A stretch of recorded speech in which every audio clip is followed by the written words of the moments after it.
Hello everyone, welcome to Pariksha IQ। परीक्षा IQ के इस वीडियो में आप देख रहे हैं एसएससी सीपीओ के 3 अक्टूबर 2023 में हुए थर्ड शिफ्ट के एग्ज़ाम का मैथ्स का सॉल्यूशन। ये वीडियो सीपीओ के प्रीवियस ईयर क्वेश्चंस की सीरीज़ है और ये उसका फर्स्ट डे का थर्ड वीडियो है।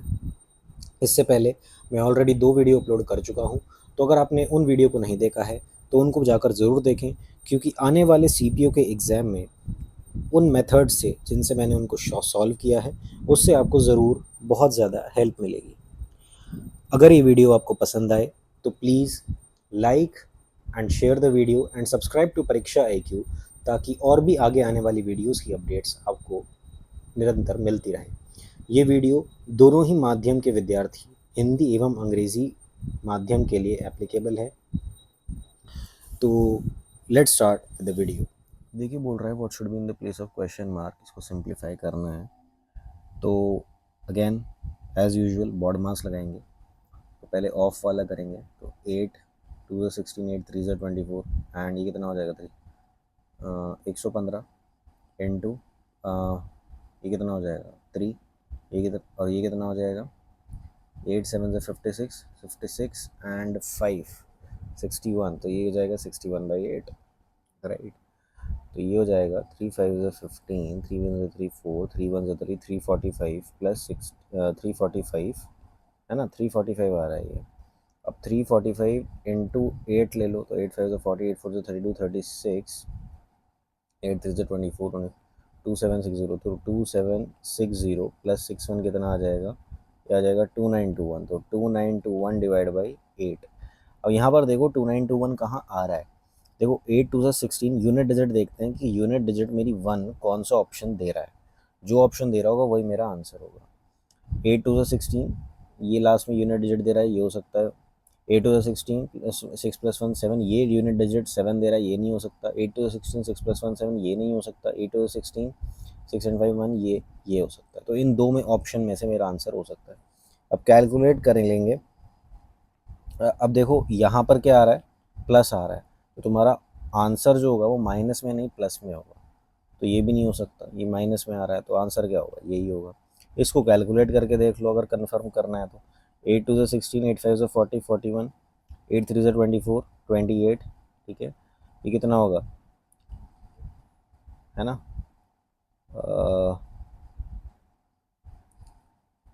सॉरी यहाँ पर ये 2821 था, थोड़ा सा गड़बड़ी हो गया, 2821, ठीक है। तो ये आंसर आ जाएगा। देखो सिंपल क्वेश्चन है, बोल रहा है earning of which firm was highest in year 2015। तो सबसे हाईएस्ट देखनी है, तो किसकी आ रही है, इसकी आ रही है, साफ दिख रहा है, इतना ही आसान सवाल। तो आर की, अब देखो कह रहा है कि shopkeeper allows a discount of 15% on an article and still makes a profit of 20%, ये 20 है। What does the shopkeeper pay for an article whose mark price is 70 to 100। तो इस क्वेश्चन में हम मार्क प्राइस कॉस्ट प्राइस की ratio निकालेंगे और उसी से हमें इसका आंसर मिलेगा। तो देखो हमें पता है कि markup effect into discount effect is equal to profit effect, ये होता है, ठीक है। अब मार्कअप मेरे को निकालना है, तो ये होता है रेशो कॉस्ट प्राइस और मार्क प्राइस का। डिस्काउंट इफेक्ट होता है रेशो किसका, कि भाई कितना आपने डिस्काउंट दिया, ठीक है। तो मतलब जितना आपका सेलिंग प्राइस था, है ना, जितना आपका मार्क प्राइस था और सेलिंग प्राइस आपका कितना है, ठीक है। और प्रॉफिट इफेक्ट, तो जितना कॉस्ट प्राइस था और सेलिंग प्राइस कितना है। तो cost price mark price into discount आप दे रहे हो 15%, तो 15% जो होता है वो तीन, मतलब मैं 20 रुपये पे 3 रुपये डिस्काउंट दे रहा हूँ, ये हुआ इसका मतलब, ठीक है। तो इसका मतलब ये हुआ कि आप 20 रुपये की चीज़ को 17 रुपये में बेच रहे हो। प्रॉफिट 20% का हो रहा है, तो प्रॉफिट 20 का हो रहा है, मतलब 5 रुपये की चीज़ को आप 6 रुपये में दे रहे हो। तो हम इफेक्ट निकालते हैं इसमें, ठीक है। तो 5 4 से क्या आ जाएगा 20। तो मार्क प्राइस और कॉस्ट प्राइस की रेशो क्या निकल के आती है 24/17। मतलब ये हुआ कि आप 17 रुपये की जो चीज़ थी, है ना, आपने उसको मार्कअप कर दिया 24 रुपये में, ठीक है। अब वो कह रहा है मार्क प्राइस जो है 7200, तो 24 किसको कॉरस्पॉन्ड करेगा 7200 को। तो 17 की वैल्यू क्या आएगी, देखो इसको आप ऐसे भी कर सकते हो, 17 का मल्टीपल यहाँ पर एक ही है 5100, तो यही आंसर होगा। बट वैसे भी फिर भी कैलकुलेट करना है तो मल्टीप्लाई बाय 3 होगा ये, तो इसको भी 3 से मल्टीप्लाई कर दो, 5100 मेरा आंसर आ जाएगा। देखो इस सवाल में कुछ भी नहीं है, ये आपको sec square theta upon cosec square theta लिखा हुआ है। जब ये 1 अपॉन साइन स्क्वायर थीटा लिखोगे तो साइन स्क्वायर थीटा ऊपर चला जाएगा, इसको 1 अपॉन कॉस स्क्वायर थीटा लिखोगे तो वो नीचे आ जाएगा, तो sine square theta upon cos square theta रह जाएगा, तो वो क्या आ जाएगा, टैन स्क्वायर थीटा। अभी टैन थीटा की वैल्यू दी हुई है तो स्क्वायर थीटा की वैल्यू हो जाएगी 4/2। अब देखिए इस सवाल में बोल रहा है what is the compound interest on a sum of ₹25,000 after 3 years at the rate of 12% per annum interest compounded yearly. तो 12% के हिसाब से कंपाउंडेड ईयरली निकालना है, तो आप ये देखो इसका इक्विवेलेंट इंटरेस्ट रेट निकाल लेंगे। ठीक है, तो 3 साल का क्या होता है, 3r.3r² ये बैठता है, तो 12 3 36 डॉट आर स्क्वायर कितना हो गया 144 इंटू 3, 3 4 12, 3 4 12, 13, 3 3 1 3 4, तो 432 डॉट r³ कितना हो जाएगा 1728, राइट 1728। तो आप 17 इधर ले आओ, ठीक है, क्योंकि यहाँ पर दो दो डेसिमल प्लेसेस पर ही होता है, क्या गया 944, तो 449 आ गया। 449 का मैं 4 अब इधर ले जाऊंगा तो ये आ जाएगा 40.4928, ये आ गया। लमसम लमसम इसको लिख लो 40.5, ठीक है 40.5। तो अब मेरा कितना बैठ रहा है 40.5, तो 40.5% हो गया, ठीक है। तो अब इस पर लगा लो 40.5, आप इस पर 40% लगा लो पहले, तो 40% कितना आ जाएगा, 10,000 है ना। और भाई ये कितना आ गया, यहाँ से 5%, यहाँ से 5.5%, राइट। तो 25 5 125 आ जाएगा। तो लगभग लगभग इसके पास जो मुझे दिख रहा है 10125 के, वो यही है, तो यही आंसर आ जाएगा, ठीक है। इक्विवेलेंट निकालना है तो बस। देखो इस सवाल में बोल रहा है कि the least number which should be added to 1351 so that the sum is exactly divisible by 2468। तो इसमें मैं तुम्हें एक कॉन्सेप्ट याद दिलाता हूँ, एक कॉन्सेप्ट बताता हूँ कि मान लो कोई एक नंबर है ए, और उसको मैं डिवाइड कर रहा हूँ बाय नंबर बी, और मेरा रिमाइंडर आ रहा है आर, ठीक है। कोई नंबर ए है, मैंने बी से डिवाइड करा और मेरा रिमाइंडर आया आर, ठीक है। तो अगर हमें वो ये कहता है कि least number which should be subtracted from this, मतलब ताकि वो पूरा डिवाइड हो जाए, तो हम आर को सब्ट्रैक्ट करते, तो हम ए माइनस आर कर देते कि भाई मैं अगर आर कम लूँगा तो ये पूरा डिवाइड हो जाएगा।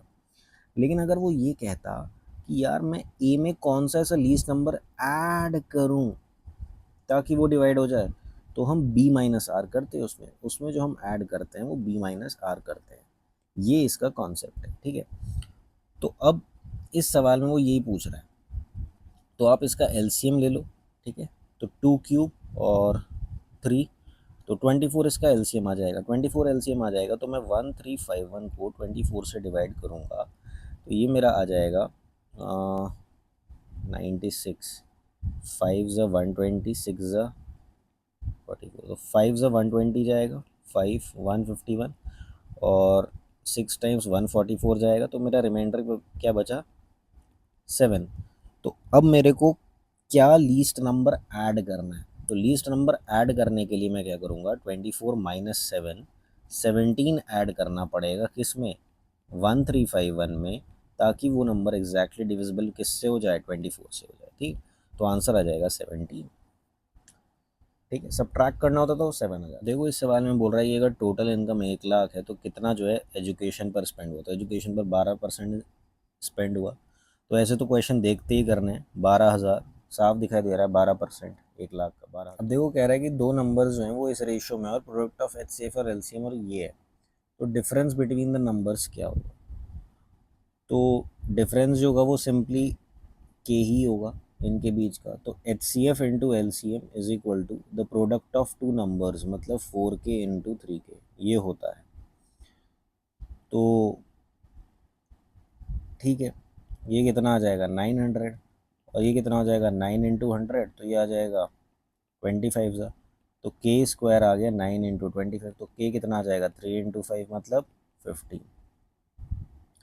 डिफरेंस बिटवीन द नंबर्स क्या आ जाएगा, 4k माइनस 3k k, तो k की वैल्यू क्या है 15, तो 15 आंसर आ जाएगा। अब देखो इस सवाल में बोल रहा है कि Ramesh borrowed some money at the rate of 5% per annum for the first 4 years, 8% for the next 6 years and 12% per annum for a period beyond 10 years। 10 साल हो गए ना यहाँ। अब वो कह रहा है total interest paid by him at the end of 12 years is 9016, find the money borrowed by Ramesh. तो 5% उसने पहले 4 साल के लिए लिया, तो 20% हो गया। 8% उसने अगले 6 साल के लिए लिया, 48 हो गया। अब कितने साल हो गए, 10 साल। 12 साल के लिए उसने कह रहा दिया, इसका मतलब 2 साल उसने कितना रखा, 12% रखा, तो 24 ये हो गया। ठीक है, तो कितना हो गया, 68, 68 और 20 कितना हो गया, 68, 78, 88, 88, 88 और 4, 92। तो 92% जो है उसकी वैल्यू दे रखी है 9016, और वो आपसे 100% की वैल्यू पूछ रहा है। तो इसको कैलकुलेट कर लो। 4 2 8, 4 3 12, 4 2 8, 4 2 8 और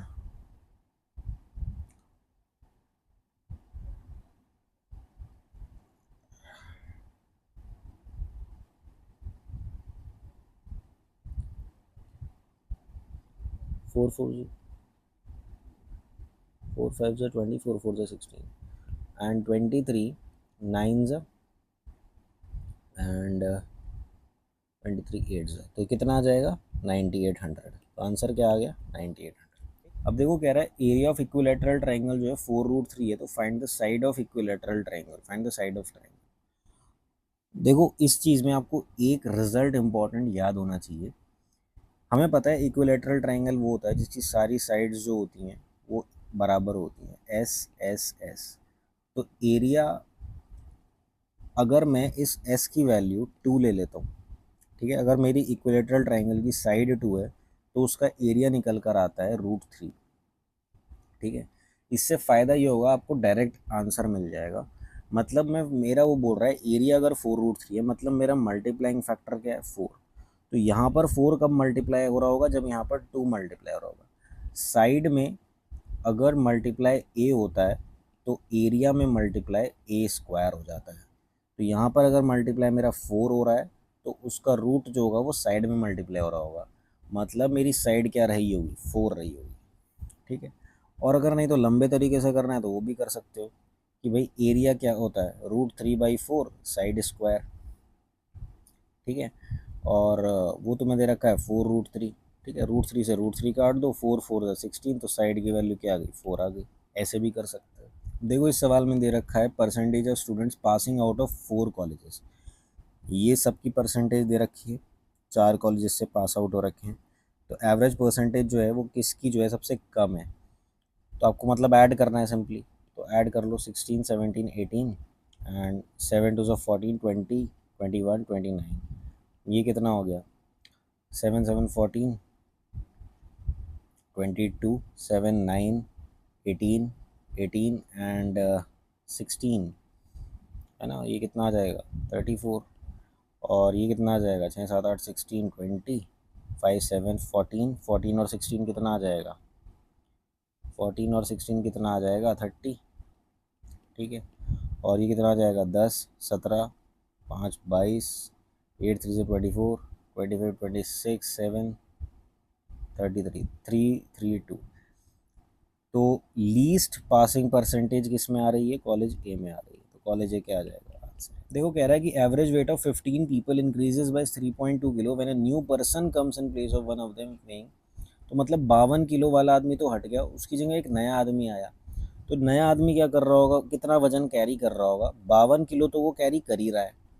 ठीक है, लेकिन वो उसने 15 लोगों का इतना बढ़ा दिया, तो मतलब वो 15 लोगों का इतना बढ़ जाए, ये वजन भी वो कैरी कर रहा है। ठीक है, तो इन दोनों का जोड़ वो कैरी कर रहा है, तो मतलब 52 प्लस इसको बाय 10 कर दो, 2 3, ये कितना हो जाएगा 16, तो 16 3 से कितना हो जाएगा 48, तो ये कितना आ जाएगा 100। तो आंसर क्या आ गया 100 के। कह रहा है कि number of boys in section B is approximately what percentage of girl students in section E. तो बॉयज़ बी में कितने हैं 30, और गर्ल्स ई में कितनी है 55। है ना। तो 6/11 हो गया। तो 1/11 कितना होता है, 9.09 इंटू 6 कर दो, 9 6 कितना हो जाएगा 54, 54.54। तो लगभग लगभग 55% हो जाएगा, यही आंसर है। अब ये एक्सप्रेशन उसने दिया हुआ है और वो पूछ रहा है एक्स स्क्वायर प्लस 1/x² की वैल्यू क्या होगी। अब देखो यहाँ पर ये आ रहा है 5x माइनस 2 = 5/x।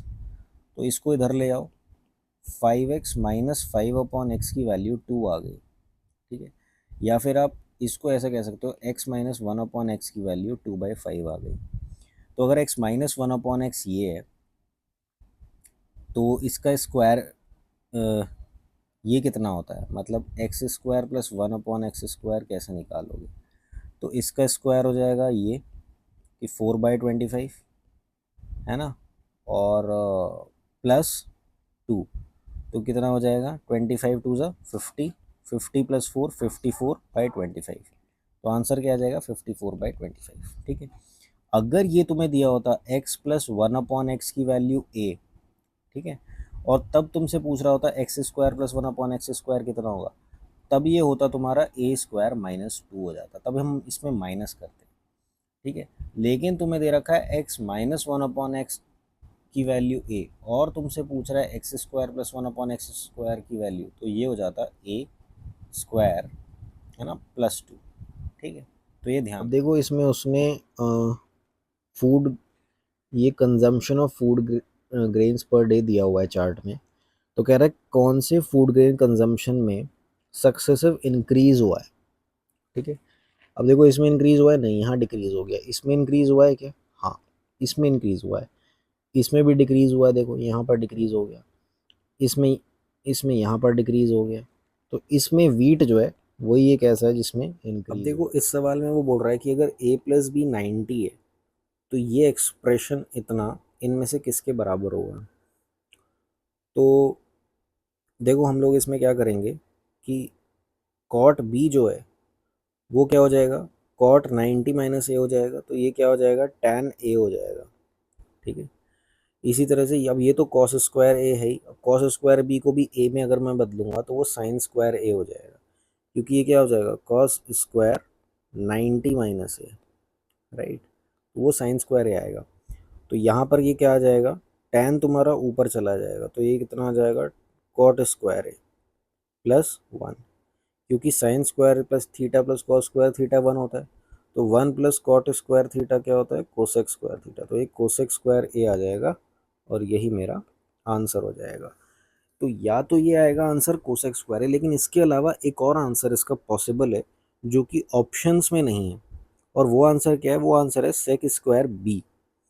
अगर तुम इसको चेंज ना करके इसको चेंज करते, ठीक है, तुम इसे लिखते कि मैं इसे लिख रहा हूँ tan बी, है ना, अपॉन कॉट बी, प्लस इसे लिखते तुम sine square B plus cos square B, तो ये 1 हो जाता और ये ऊपर जाता तो ये टेन बी होता, टेन स्क्वायर बी। तो 1 प्लस टेन स्क्वायर थीटा क्या होता है सेक स्क्वायर थीटा, तो ये सेक स्क्वायर बी आ जाता।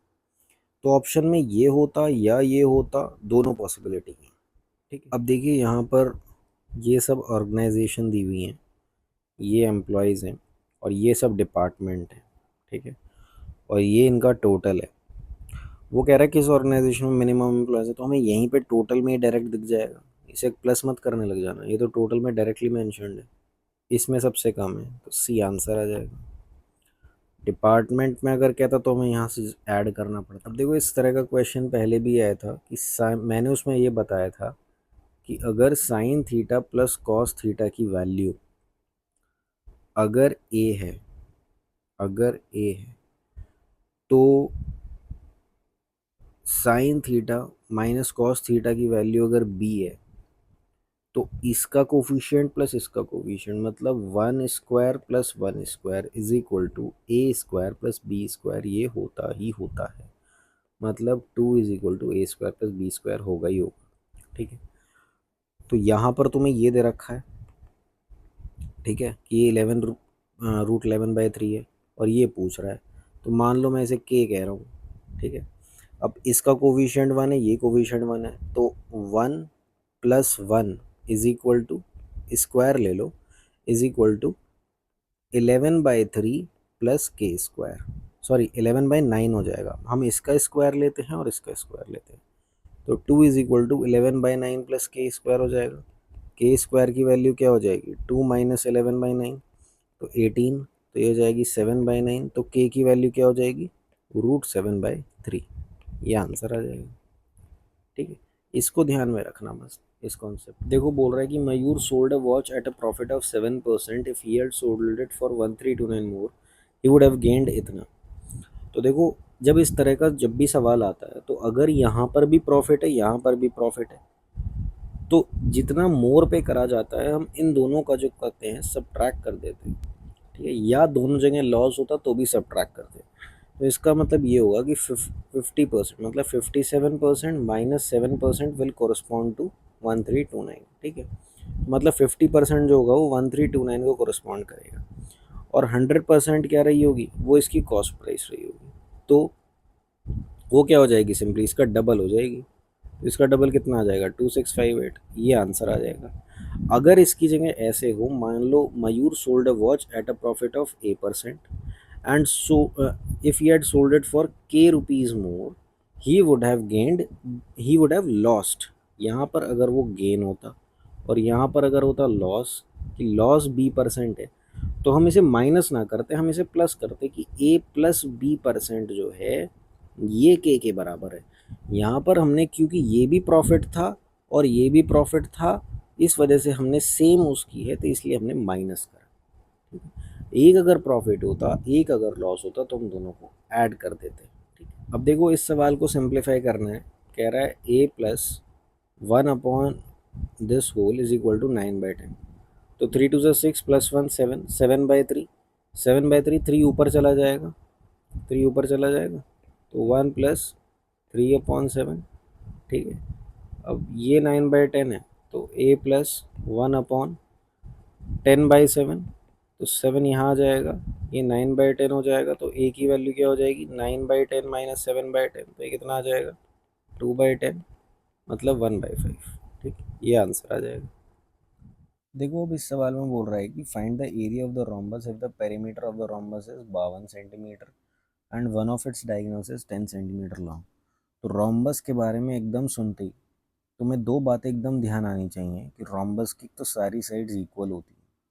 ठीक है, और रोम्बस के जो डायगोनल हैं वो आपस में बाइसेक्ट करते हैं एक दूसरे को, और बाइसेक्ट भी 90 डिग्री पर करते हैं। ठीक है, अब इससे सवाल हो जाएगा इतने से।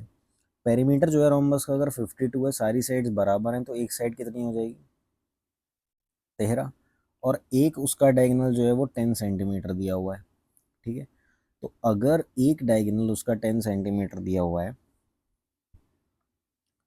तो पूरा पूरा डायगोनल 10 है, तो आधा कितना हो जाएगा, बाइसेक्ट करते हैं तो एक 5 हो जाएगा। अब इसमें लगा लो ये पाइथागोरियन ट्रिपलेट बन गया। ठीक है, तो ये कितना हो जाएगा, ये 12 हो जाएगा, राइट। तो अब ये पूरा डायगोनल कितना हो जाएगा, ये साइड इतनी है, तो डायगोनल D2 मेरा हो गया 12 × 2 = 24, और डायगोनल D1 कितना दे रखा था, 10। तो एरिया कैसे निकालते हैं, एरिया का फॉर्मूला होता है हाफ इंटू D1 × D2। ठीक है, तो D1 कितना है, 10, D2 कितना है, 24, तो बस 120 मेरा एरिया आ जाएगा। ठीक है, 120 मेरा एरिया आ जाएगा, ये आंसर हो गया। देखो बोल रहा है कि the speed of the boat in still water is 20 kilometre प्रति घंटा, while the river is flowing at the speed of 8 kilometre प्रति घंटा। तो ये हो गई एक्स की वैल्यू और ये हो गई वाई की वैल्यू। ठीक है, time taken to cover a certain distance upstream is 6 घंटा more than the time taken to cover the same distance downstream. तो time taken by upstream is more than the time taken downstream by 6 hours. ठीक है, तो distance निकालना है, तो ये कितना हो जाएगा, डिस्टेंस अपॉन अपस्ट्रीम कितना हो जाएगा, x - y हो जाएगा, तो 20 - 8 क्या हो जाएगा, 12, और डाउन स्ट्रीम क्या हो जाएगा, दोनों की स्पीड जोड़ दो, 20 और 8 28 हो जाएगा, तो ये 6 है, ये 6 है, तो ये आ जाएगा 28D minus 12D is equal to 6 × 12 × 28, right. तो ये कितना आ जाएगा, ये आ जाएगा 16D is equal to 6 into 12 into 28। तो D कितना आ जाएगा, डिवाइड बाई 16। तो ये आ जाएगा 42 इंटू 3, तो 3 टू 6, 3 4 12, 126। ये आंसर आ जाएगा। ठीक है, सिंपली इक्वेशन लगा लो। देखो इसमें कह रहा है कि एक इलेक्शन हुआ पी और क्यू का, और पी को जो है 40% वोट मिले। पी को अगर 40 मिले तो क्यू को कितने मिले, 60%, एंड दस लूजेस बाय 10 वोट। तो इसका मतलब 20% जो है वो इनका गैप हो गया। तो 20% की वैल्यू किसके बराबर हो गई, 10 वोट्स के बराबर। तो टोटल वोट्स कितने थे, तो यहाँ 5 से मल्टीप्लाई कर दो, ये 100% आ जाएगा। यहाँ 5 से मल्टीप्लाई कर देना, तो कितना आ जाएगा, 50 वोट्स। 100% जो है वो 50 वोट्स के बराबर हो गया। तो कितने वोट थे, 50 वोट थे भाई। अब देखो इस सवाल में बोल रहा है कि Jeevan can do a piece of work alone in 42 days, whereas Rishi and Jeevan together can do the same piece of work in 27 days. How many days will Rishi take to complete the piece of work. तो जीवन जो है वो किसी काम को 42 दिन में करता है, और ऋषि और जीवन जो है उसी काम को 27 दिन में करता है। तो ऋषि उस काम को कितने दिन में करेगा, ये निकालना है। तो मैं आपको उसका, ये जो होगा 42 इंटू 27, ये टोटल काम हो गया। तो इसकी एफिशिएंसी होगी 27 और इसकी एफिशिएंसी होगी 42। तो मतलब ऋषि की एफिशिएंसी क्या हो जाएगी, 42 माइनस 27। ठीक है, कितना आ गया, 15। 15 ऋषि की एफिशिएंसी हो गई। तो ऋषि को कितना टाइम लगेगा, 42 इंटू 27 बाई 15, 27। तो ये कितना हो जाएगा, 9 टू 18, 9 टू 36, 378/5। अब ये देख लो कि 378 इसमें बन रहा है। तो ये जल्दी निकालने के लिए ऑप्शन में देख लेंगे कि यूनिट डिजिट किस में मेरे को 8 दे रहा है। ठीक है, तो 5 4 ज़ा 20 इसमें नहीं दे रहा है, इसमें 3 दे रहा है यूनिट डिजिट। 5 5 ज़ा 25 प्लस 1 26 इसमें दे रहा है। 5 5 ज़ा 25 प्लस 4 29 इसमें नहीं दे रहा है। 5 5 ज़ा 25 प्लस 3 28 यस इसमें दे रहा है। तो ये मेरा आंसर आ जाएगा। चाहो तो क्रॉस वेरीफाई करने के लिए पूरा चेक कर लो। 5 5 ज़ा 20, 5 7 ज़ा 35, 36 37, 375 प्लस 3 378/5। ये आंसर आ गया। कह रहा है कि एक आदमी जो है वो 28 किलोमीटर चलता है एट अ स्पीड ऑफ इतना कुछ किसी समय में। तो वो अगर स्पीड 6 से चलेगा तो वो कितना डिस्टेंस ट्रैवल करेगा। तो टाइम निकाल लो, टाइम कितना हो गया, डिस्टेंस अपॉन स्पीड। ठीक है, और इसी टाइम में वो कितना डिस्टेंस ट्रैवल, तो डिस्टेंस क्या होता है, स्पीड इनटू टाइम। तो ये कर लो, तो ये तुम्हारा फाइनल होगा। तो 4 2 ज़ा 8, 4 7 ज़ा 28, 2 3 ज़ा 6, तो 7 3 ज़ा 21, तो 21 किलोमीटर चल जाएगा। ये उत्तर हो गया। अब देखो एरिया ऑफ इक्विलैटरल ट्रायंगल 173.2 है, साइड क्या होगी। देखो मैंने एक चीज़ अगर तुम्हें बताई थी कि अगर किसी इक्विलैटरल ट्रायंगल की साइड 2 होती है तो उसका एरिया जो होता है वो √3 होता है, यही बताया था। तुम इस √3 को क्या करो, इस √3 को लिख लो कि इसको मैं 1.732 भी लिख सकता हूँ। तो अगर मेरी साइड 2 है तो ये 1.732 है, राइट। तो इसमें अगर मैं क्या करता हूँ, इसको अगर मैं मल्टीप्लाई कर देता हूँ, है ना, अगर मैं इसको मल्टीप्लाई कर देता हूँ बाय 100, ठीक है, बाय 100 अगर मैं मल्टीप्लाई कर देता हूँ तो मेरा आ जाएगा 173.2, राइट। तो यहाँ पर अगर मैं 100 से मल्टीप्लाई कर रहा हूँ एरिया में, तो मुझे साइड में किससे मल्टीप्लाई करना पड़ेगा, 10 से। तो वो मेरी साइड निकल आएगी, साइड मेरी आ जाएगी 20 सेंटीमीटर। तो ये आ जाएगी मेरी साइड 20 सेंटीमीटर।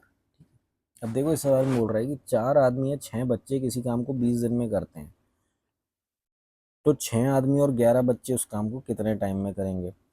तो आप ये कह रहे हो कि अगर 4 आदमी 6 बच्चों के बराबर हैं, तो 6 आदमी कितने बच्चों के बराबर होंगे, तो 36/4 9, 9 बच्चों के बराबर होंगे, राइट।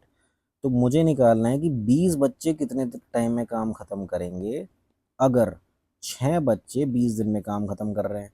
तो ये इससे काट दो, तो कितने दिन में करेंगे, 6 दिन में करेंगे, तो 6 डेज लग जाएंगे। ठीक है, वगैरह इसका HCF बताओ यार, निकाल लो। 4 थी, 9 इंटू 2 एंड 6 इंटू 7। तो कॉमन क्या बैठ रहा है इन सब में, 3 बैठ रहा है सर कॉमन, है ना। 2 भी बैठ रहा है, तो 6 हो जाएगा HCF। ठीक। अब कह रहा है कि एक स्पीड बोट है जिसकी स्पीड 20 किलोमीटर प्रति घंटा है स्टिल वाटर में। ठीक है, तो वो सब काम 8 घंटे में निपटा लेता है। टाइम इज इक्वल टू क्या आ जाएगा, by distance upon 20 plus x plus distance upon 20 minus x. तो एक्स की क्या वैल्यू इसको सेटिस्फाई कर रही है वो आपको देखना पड़ेगा।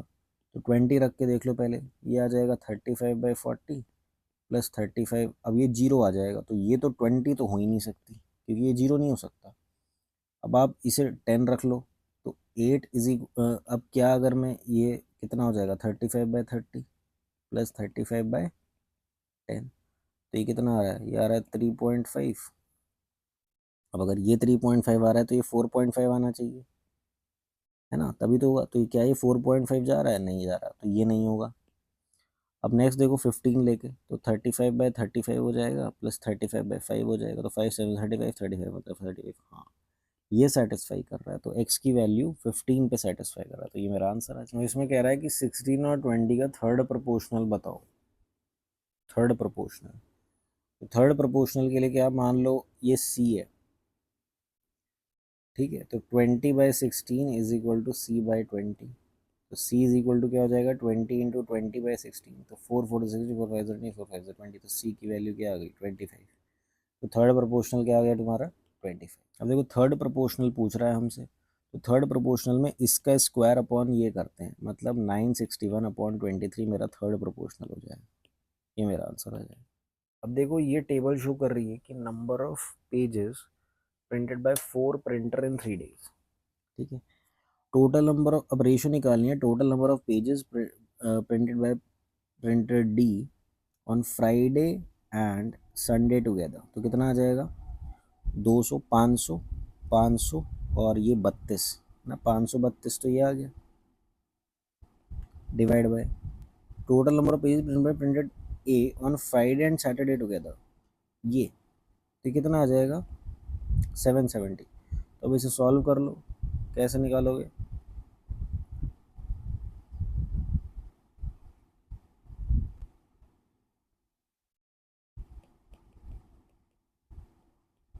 थर्टी एट बाई 55 आ जाएगा, तो ये आंसर आ जाएगा।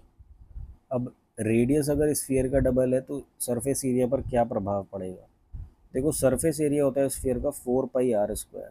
तो आप रेडियस में कुछ भी चेंज करते हो तो उसका एरिया जो होता है स्क्वायर से प्रभावित होता है। अगर आप रेडियस जो कर रहे हो ट्वाइस कर रहे हो तो एरिया पर क्या प्रभाव पड़ेगा, वो 4 टाइम्स हो जाएगा, ठीक है।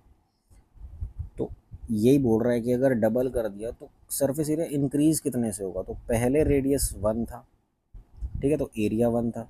अब रेडियस क्या है 2 है, तो एरिया क्या है 4 है, तो कितने से इंक्रीज हो गया भाई, 3 से इंक्रीज हो गया, तो 300% से इंक्रीज हो गया, 300% आ जाएगा।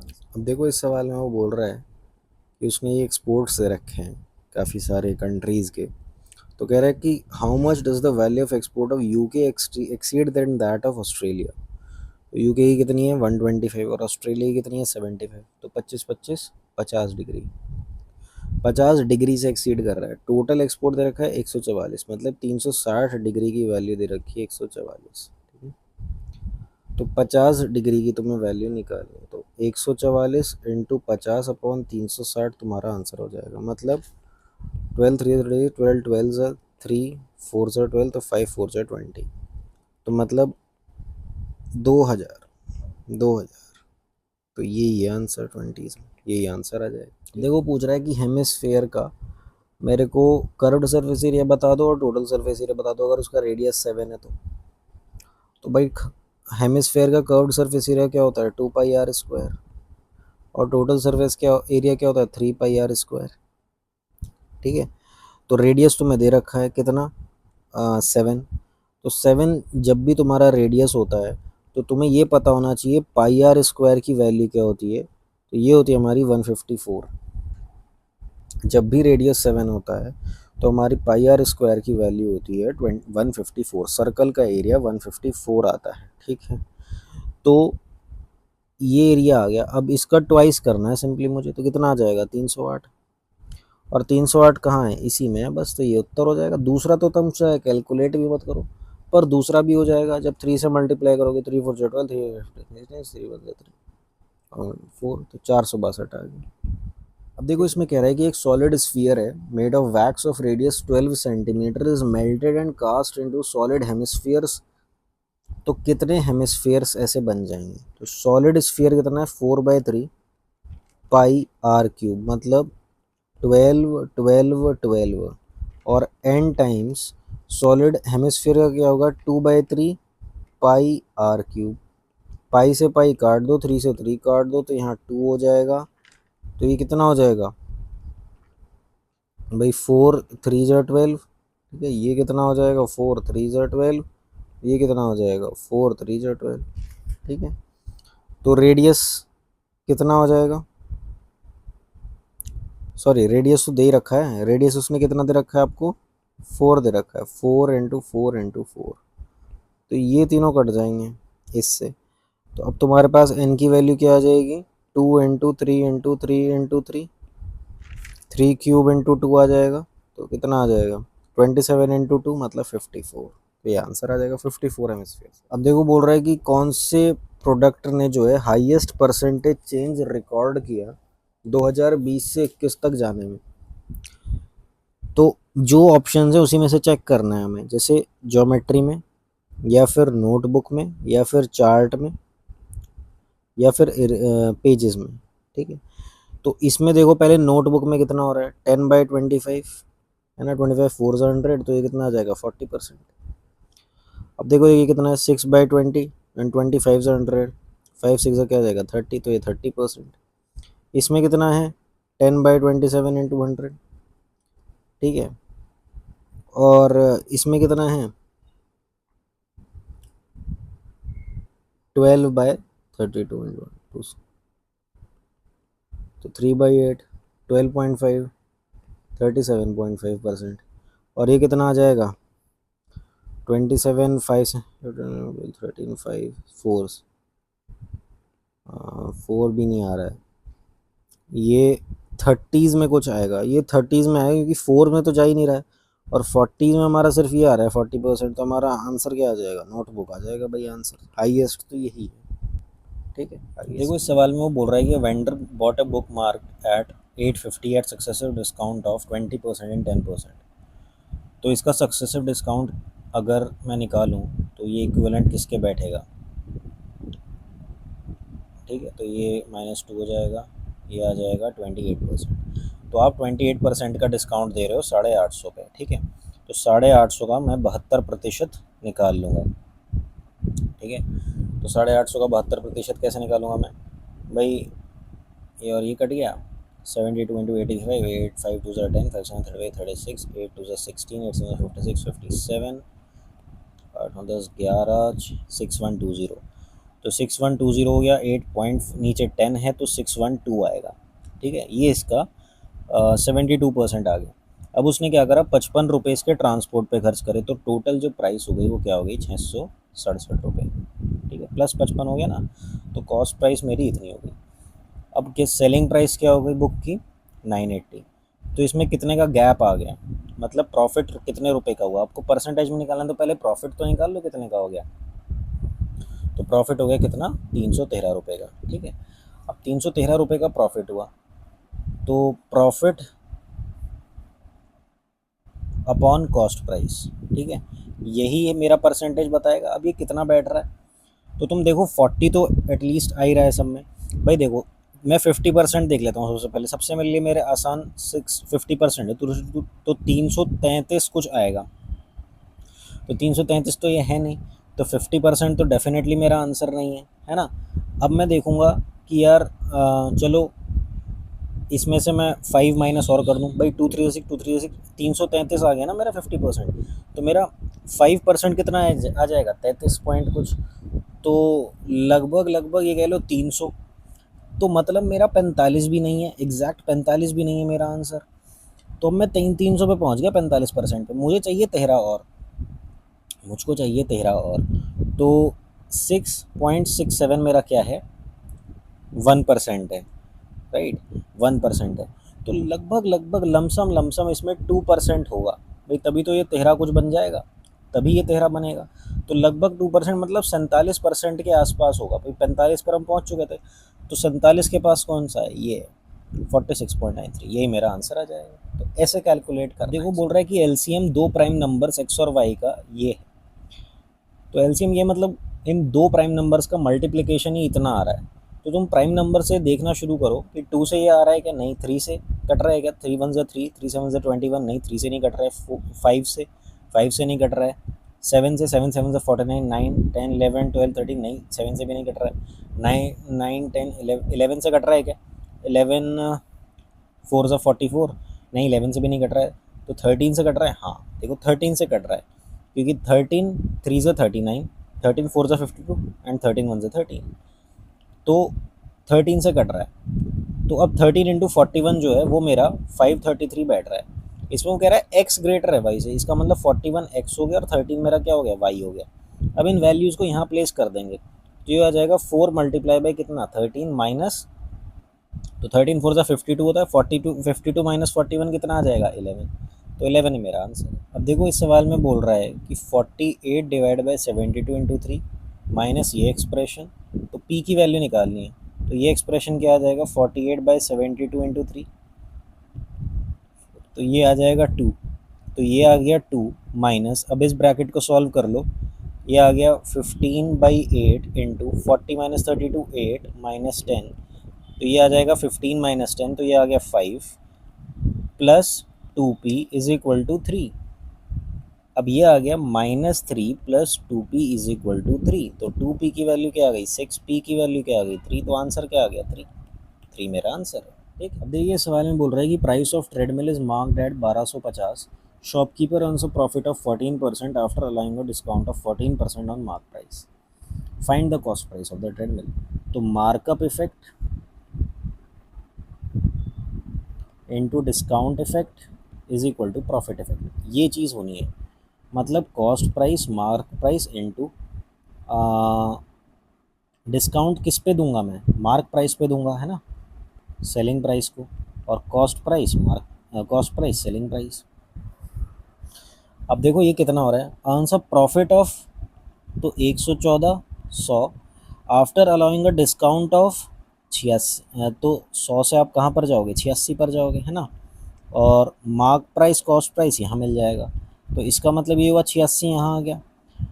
अब क्या है कि प्राइस जो है वो मार्क्ड एट इतना है, तो मतलब 114 जो है वो 1250 है, और तुम्हें निकालना है 86, तो तुम कैसे निकालोगे, अब देखो 2 5 ज़ा 10, 2 7 ज़ा 14 है ना, 2 6 ज़ा 12, 2 2 ज़ा 4, 2 5 ज़ा 10, ठीक है, और ये हो जाएगा 86 इंटू 625 अपॉन 57, 7 19 3 ज़ा 57, 19 3 ज़ा 57, 7 8 9 10, 19 2 ज़ा 38, 38 हो गया, 38 हो गया, तो ये हो जाएगा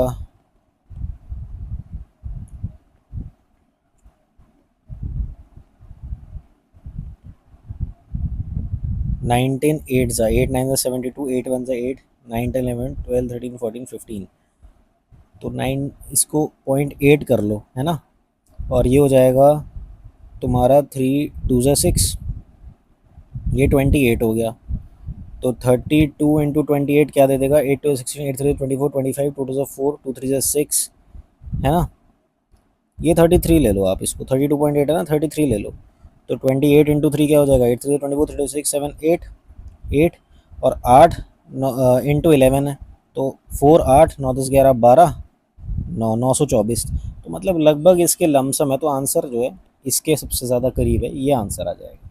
ठीक है, अब देखो बोल रहा है दो सर्कल हैं जिसमें सेंटर ओ और ओ डैश है, the distance between the centre of both circle is 17 centimetre, दोनों सर्कल के बीच का सेंटर जो है वो ये है, और डायरेक्ट कॉमन टेंजेंट का एक पॉइंट ऑफ कांटेक्ट है, और रेडियाई बोथ सर्कल के जो हैं वो तो 15 और 7 हैं, तो रेडियाई जो है वो 15 और 7 है, तो रेडियाई तो सम हो गया 22, लेकिन डिस्टेंस जो है वो 17 है, तो मतलब डिस्टेंस जो है वो कम है इनके सम से, इसका मतलब ये क्या कर रहे हैं, आपस में एक दूसरे को इंटरसेक्ट कर रहे हैं।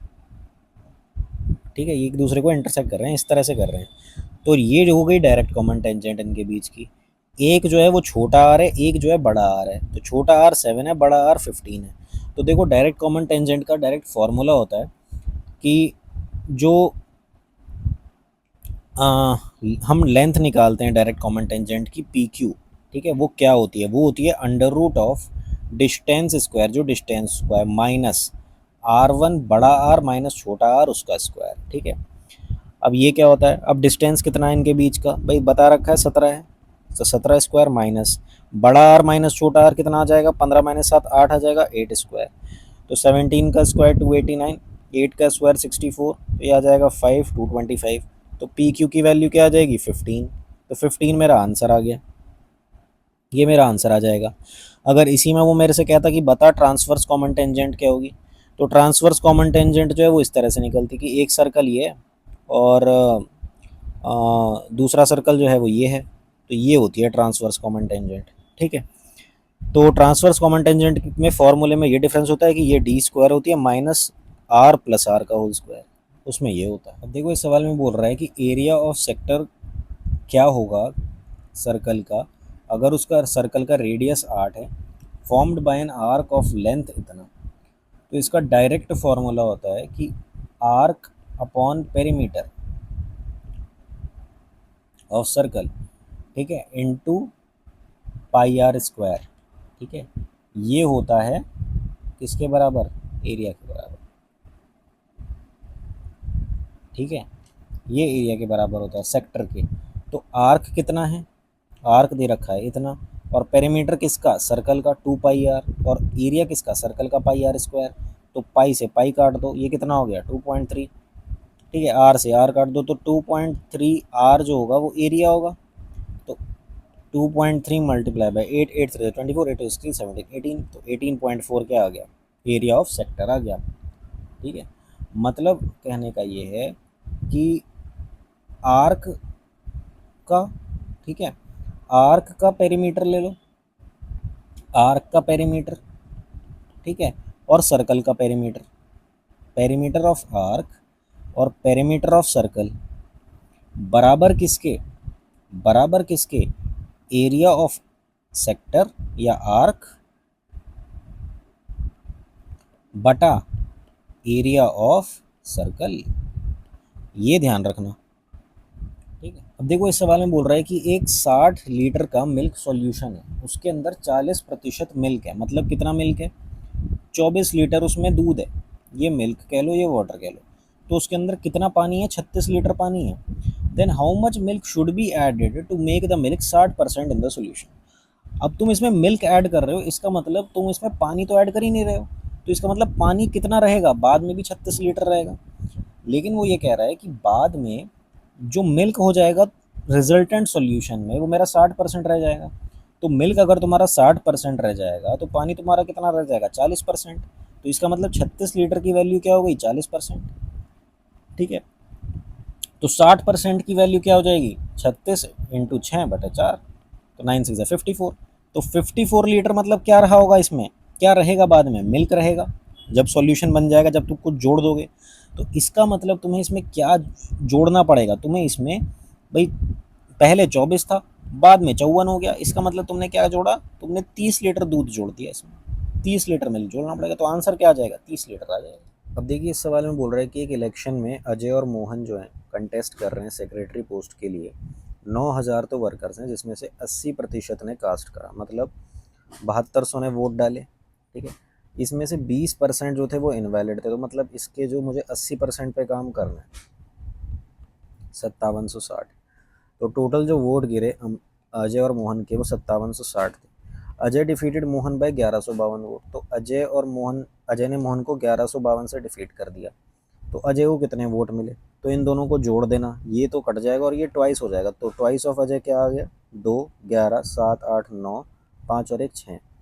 ठीक है, तो अजय के पास कितना आ जाएगा 2 3 6 4 8 2 5 10 3 4 5 6 वोट्स जो हैं वो अजय को मिले। ठीक है, तो ये आंसर आ जाए। अब देखो ये सवाल है, इसमें साइन 2a की वैल्यू वो cos 15 बोल रहा है, तो वो बोल रहा है smallest positive value of a क्या होगी। तो देखो साइन 2a को आप क्या लिख सकते हो, आप इसे लिख सकते हो cos 15 को cos 90 माइनस 75 लिख सकते हो। तो ये किस में कन्वर्ट हो जाता है, ये साइन में कन्वर्ट हो जाता है, तो ये हो जाएगा साइन 75। इन दोनों को कंपेयर कर लो तो 2a की वैल्यू क्या हो जाएगी 75, तो a की वैल्यू क्या हो जाएगी 37.5। ठीक है, तो ये 37.5। अब इस सवाल में देखो क्या कह रहा है कि Ramesh does half as much work as Parul in 4/5 of the time. If Parul and Ramesh together take 24 days to complete the work, then how much time will Parul take to do it. तो देखो मान लो अगर पारुल को मैं ये कह रहा हूँ कि 5 days लग रहे हैं काम करने में, तो रमेश को आधा काम करने में कितना टाइम लग रहा है, 4 दिन लग रहा है। तो पूरा काम करने में कितना टाइम लगेगा, 8 दिन लगेंगे। तो ये तो हो गया इनके टाइम का रेशो कि 5:8। तो इनकी एफिशिएंसी का रेशो क्या हो जाएगा, 8:5। ठीक है, रेसिप्रोकल हो जाएगा। अब इनको दोनों को लग रहे हैं 24 दिन ख़त्म करने में, तो मतलब काम कितना हो जाएगा, 13 गुना भाई efficiency multiply by number of days. ठीक है, ये कितना, ये क्या आ जाएगा, टोटल वर्क आ जाएगा। तो टोटल वर्क कितना आ गया, 13 गुना 24। अब पारुल को कितना समय लगेगा उस काम को करने में, तो पारुल की एफिशिएंसी क्या है, 8। तो 8 3 से 24, तो मतलब 39 जो है डेज लगेंगे पारुल को काम ख़त्म करने में। अगर वो पूछता रमेश को कितने लगेंगे, तो 13 × 24/5 आ जाता, इतने डेज रमेश को लगेंगे। ठीक है, अब देखो इस सवाल में वो क्या कह रहा है कि the length and breadth of a floor of a rectangular hall are 126 feet and 90 feet. What will be the area of each of the largest identical square tiles that can be used to tile this floor in a way that no part of the floor remain uncovered? देखो length और breath जो है rectangular hall का वो मैं बता देता हूँ। सॉरी रेक्टेंगल नहीं बन पाया, ये है रेक्टेंगल। तो इसकी लेंथ दे रखी है उसने कि भाई ये 126 फीट है, और ब्रेथ दे रखी है 90 फीट दे रखी है। कह रहा है what will be the area of each of the largest identical square tile. तो लार्जेस्ट आइडेंटिकल स्क्वायर टाइल में हम लोग इसमें क्या करते हैं, वैसे तो HCF निकालते हैं, हम लोग HCF निकालते हैं। देखो वैसे एरिया ऑफ रेक्टेंगल क्या आएगा, एरिया ऑफ रेक्टेंगल क्या आएगा, ये आएगा 126 लेंथ इंटू ब्रेथ, है ना, लेंथ इंटू ब्रेथ। अब मुझे इसका HCF अगर मैं निकाल लूँगा तो मुझे ये पता चल जाएगा कि कौन सा ऐसा वो टर्म है कि कितने की मैं स्क्वायर टाइल जो है वो यूज़ कर सकता हूँ। ये मान लो स्क्वायर टाइल है और इसकी साइड x है, ये भी x होगी। अब मैं इसको क्या लिख सकता हूँ, इसको मैं 18 × 7 लिख सकता हूँ, इसको मैं क्या लिख सकता हूँ, 18 × 5 लिख सकता हूँ। कहने का मतलब मेरा HCF कितना आ गया, 18 आ गया। अर्थात मैं 18 फिट की जो है स्क्वायर टाइल यूज़ कर सकता हूँ इसको कवर करने के लिए। ठीक है, 18 फिट की। अब वो कह रहा है एक स्क्वायर टाइल की जो साइड है वो क्या है, 18 फिट है। ठीक है, तो इस एरिया क्या हो जाएगा, लार्जेस्ट आइडेंटिकल स्क्वायर, इस टाइल का एरिया क्या हो जाएगा, 18 स्क्वायर, मतलब क्या आ जाएगा, 324। तो 324 जो है वो इसका एरिया आ जाएगा।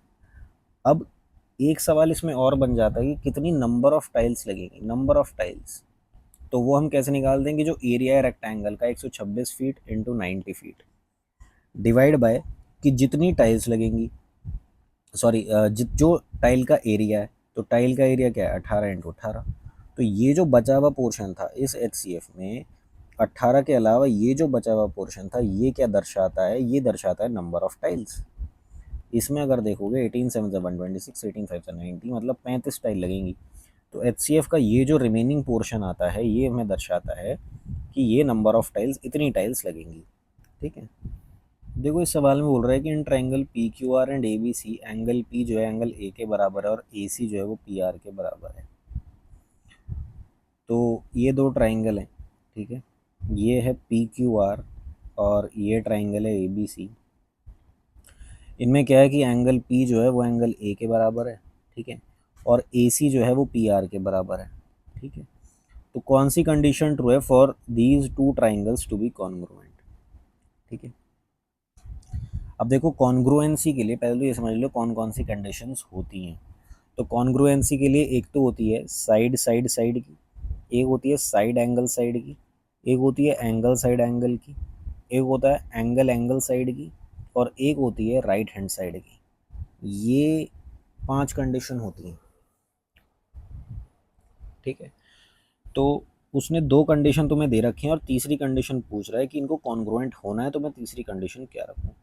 तो देखो ये वाली तो हटी गई क्योंकि ये कोई कंडीशन होती ही नहीं है। ये साइड साइड साइड बोला, जब उसने एक एंगल दे रखा है तो ऐसा तो हो नहीं सकता कि तीनों साइड साइड साइड हो, है ना, एक एंगल भी आना है इसमें, तो ये भी हट गया। फिर उसने दे रखा है ए, जब एक साइड उसने इक्वल दे रखी है तो तीनों एंगल भी नहीं दे सकते, हमें साइड भी इंक्लूड करनी है, तो ये हटा दो। तो बची क्या, यही बची और यही मेरा आंसर होगा कि ए बी को पी क्यू के बराबर कर दो और ये क्या आ जाएगी, एस ए एस आ जाएगी, तो यही मेरा आंसर हो जाएगा। So thank you everyone for watching the video. उम्मीद करते हैं कि इस वीडियो से आपने जो कंसेप्ट सीखे हैं या जो नॉलेज गेन करी है उसे आप आने वाले सभी एग्ज़ाम्स में अप्लाई करेंगे और एक नहीं दो नहीं बल्कि मल्टीपल जॉब्स में सिलेक्शन लेना सुनिश्चित करेंगे। And if you like this video तो please like share and subscribe परीक्षा IQ, and also you can follow Pariksha IQ on Instagram and Telegram for further updates. Thank you all.